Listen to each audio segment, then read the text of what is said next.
What is going on, guys? Handish here, and thanks a lot for dropping by today for another Battlefield Hardline video. And today I wanted to do some general starting out tips and tricks for people who are kind of new to the Battlefield franchise and new to Hardline, because it has brought a lot of kind of new players into it, and I'm kind of trying to draw off some of my experiences and give you some general tips and things to think about when playing Hardline. So obviously, if you're a really kind of skilled player, then a lot of this stuff you're already going to know. It's going to be very obvious. But if you do have any kind of things that you think are really important when playing Battlefield, don't forget to drop them in the comments down below, so I'm sure you can help a few people out and we'll get a bit of a discussion kind of going on. So anyway, to start with, if you're new to Battlefield, one thing that's really important is to know your classes. Each of the classes has different things that can help the team in different kind of objectives and different game modes, and it's really useful to know what they are, and both kind of increases how much fun you can have with the game and the things that you can do in the game, but also it's kind of making things more viable for your team as well. So I'm going to list kind of the things that I would start with on the classes. Now these aren't, necessarily what you have to use, but these are good starting points on all of the classes to make them useful, and from there you can kind of refine the things that you want to use, whether they're in different situations or in general. So to start with, operators, definitely use medkits and definitely have revives. Now these are really going to help you and your team out and increase your survival rate quite a lot as well. Now remember, operators are effectively assault class. Now you're going to be pushing into zones, kind of capturing loot and taking it away. It's really going to be an advantage if you can assist your team to get some of their health back and kind of increase their survival rate when going into another engagement. Also, revives are going to help you out just as much as your team as well, because if you find yourself dropped in a zone kind of and there's only you left, a couple of your team go down and you're kind of worried there's a lot of enemies around, you could save that situation or at least increase, like I said, your survival rate quite a lot by picking up your teammates and kind of, hopefully carrying on and pushing that objective. So just consider, kind of how they could be useful. If you're playing as a mechanic, definitely take the grenade launchers. Take advantage of these. In Hotwire, these are going to be really, really useful. Other classes don't get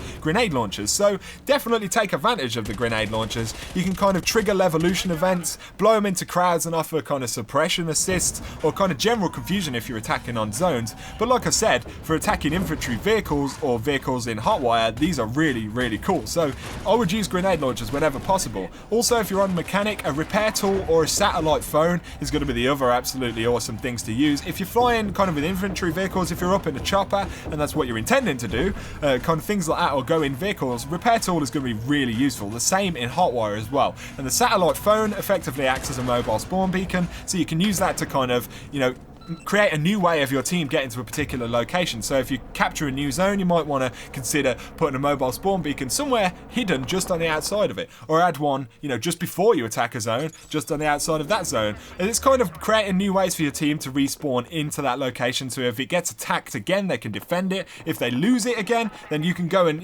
attempt to retake it. So it's kind of definitely worth considering the different ways these classes work out. Now, if you're an enforcer, definitely take the ammo box, because that's going to be really useful to you and your teammates. And also the breach in charge, which is basically your C4, is going to be really awesome. It's great for triggering levolution events. You become more threatening to vehicles, you can create new pathways, ambush people, all of that kind of stuff. Breach in charges are awesome, and I do miss having them on the professional class or the recon class, which would have been a Battlefield 4. But yeah, it kind of plays out a little bit differently in this game. Now, if you are playing as a recon professional sniper, then laser trip mines are really, really great. From my experience with Hardline, it seems that professionals are designed to keep back more. They kind of want snipers on roofs somewhere in the distance. That's just how it appears from the kind of gadgets they've put. But laser trip mines are going to be really great if you're going up into buildings to snipe from above. Think of new creative places that you can put the trip mines so that they're less noticeable. And as people create new ways to attack snipers, because that's the other thing, and I'm going to run up that staircase for the next 3 months and die the same way. People are going to start using zip lines, creating new kind of opportunities, new windows, finding new ways to get to you. So, get experimenting with kind of laser trip mines. Now, also, if you're on the sniper class, cameras and decoys are very useful. The camera you can use to kind of offer more information to you and your teammates, put them within a zone. When you lose that zone, or if you're losing that zone, you've got more information about what's going on. The decoy also can be used as a bit of a distraction, quite interestingly, both if you're just sniping off in the distance, put it 20, 30 feet around the corner from you, and, you've got a good chance of distracting some people. But also, if there's a zone that is captured and you plan on attacking it, it, or they're capturing a zone, these decoys, you know, just on the outside a few feet away can cause a bit of a distraction to the enemy team, and maybe a couple of them will come out and look for it, and that opens more opportunities for you to flank or take that objective. So just think about the classes, spend some time experimenting with them. The things that I've kind of listed, I think, are the things that make those classes particularly useful right now, and I think if you get used to using those things, then going from there, you know, you can kind of create new ways of playing the game and you become much more experienced. So that's it for classes right now. Now I'm going to talk about weapons and kind of the recoil and how weapons kind of behave a little bit in Battlefield. Now experiment with them is the main thing, but in general, if you're having difficulty with recoil, because some people, you know, do and have difficulty with shooting in Battlefield in general, try out different sights. You know, they are particularly important. Target acquisition can be really useful, and the way kind of your mind works and the symmetry of when you see a target in a sight, you know, there'll be certain sights that really work for you. Consider using muzzle brake because it decreases vertical and horizontal recoil as well as bullet spread quite a lot.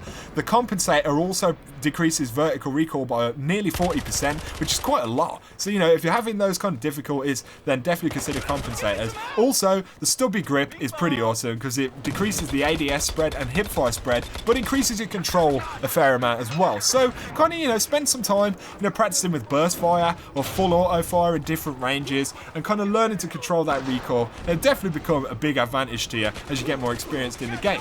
So, to move on to kind of maps and things, you know, within the maps that affect the way you play the game, definitely going to be an advantage to know the maps, know the different kind of ins and outs, places that you can back up to, places you can take cover. That's the main time that knowing the map will be an advantage, is one, kind of flanking, or if you get in trouble, knowing somewhere that you can go that offers you kind of a moment to collect yourself and get ready for another engagement. So that's going to be a big advantage to you. Also, learning Levolution events is going to be pretty useful. Even miniature kind of destruction events like this roof collapsing to allow you up onto another roof and things like that are going to offer you, you know, pretty decent advantages when you're out in the field. And also you can use them to distract and kind of break up enemies, groups of enemies, or, you know, people that are sitting in zones. So learn the different ways that you could do that. Zones in Conquest as well, it's kind of useful in Battlefield Hardline, are marked out, so you could see the exact, you know, space of a zone. If you get contested in Hardline, it's much easier because you know that they are at least somewhere exactly within that zone. Kind of opens up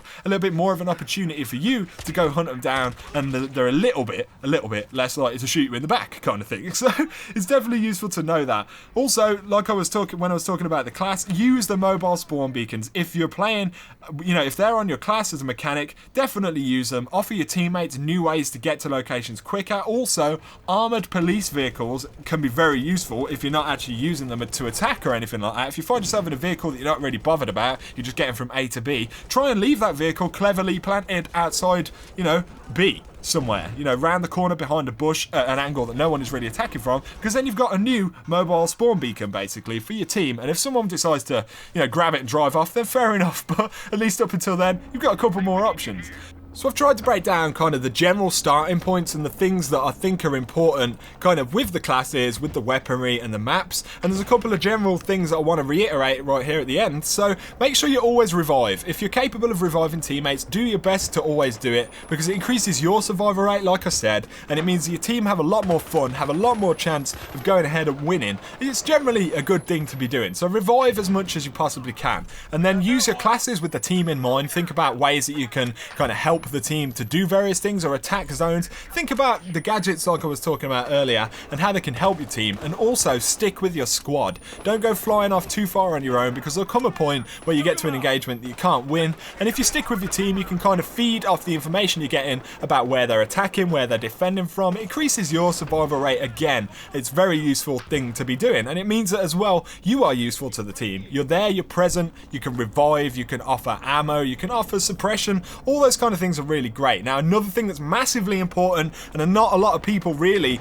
are doing or talking about for that matter, which I find strange, and experienced battle players will do this all the time. Now, spot players. Always spot players. So if an enemy is spotted, that means they're visible on the actual screen, they have the orange arrow, and they're on the map. So that means that your teammate have got a much better chance of engaging them and taking them out. And I've noticed a lot of people kind of aren't doing that. So whatever it is, whether it's a sniper at 200 feet, spot them, or a couple of guys in front of you that you're about to engage, try to spot them, because if there's a couple of teammates behind you and you have to reload, chances are they'll save your ass. Or if you get taken down, at least you're making that enemy, you know, much less of a threat to those teammates. And chances are, if they're good players and they kind of are aware that you've done that, then they'll come and revive you. And also, it's worth interrogating. If you do a non-lethal takedown like this, you can interrogate and get kind of all of their nearby teammates' positions on the map, which is going to help you guys a lot. So obviously, if there's kind of an opportunity to do that and you're not engaging someone else immediately after, then definitely interrogate. So, you know, it's all of those kind of things that are definitely kind of worth remembering in Battlefield Hardline, and it can be so much fun to play. But that is the main thing about Hardline, is to just have fun. These things that I've listed here are really starting points, ways for you to start thinking about how to play Battlefield Hardline. And like I said, if you've got any tips or any things that you find really useful in Hardline, then drop them down below in the comments and we can have a bit of discussion and kind of help each other out with some stuff. So anyway guys, hopefully, you know, you found this video useful. Like I said, it's fairly basic stuff, so a lot of you skilled players are probably wondering why the fuck I'm talking about this. But like I said, don't hate, I'm just trying to kind of offer some support to people who are a little bit newer to the franchise. So anyway guys, if you've enjoyed the video, please drop me that like and comment down below, and consider subscribing as well for a lot more Battlefield Hardline and other FPS content too. But for now, you guys have an absolutely awesome week. I will see you very soon. Take it easy and peace out.